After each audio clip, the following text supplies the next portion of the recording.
ये कुत्ता मजे से हड्डी चबा रहा था कि तभी उसके पीछे से एक अंडा निकलता है। कुत्ता अंडा को सूंघता है, तभी अचानक से चूजा निकल जाता और मम्मी मम्मी बोलने लगता। फिर बहुत सारे अंडों से चूजे निकलकर कुत्ते को मम्मी मम्मी बोलने लगता है।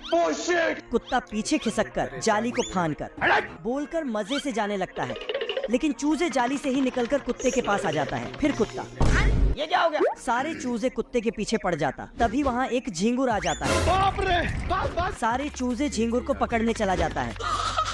कुत्ता निकल लेता। इधर सारे चूजे, एक चूजा झींगुर को खा लेता तो वह कूद कूद के कुत्ते को, कौन है बे?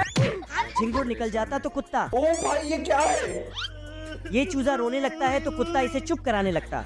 आगे पार्ट 2 में है।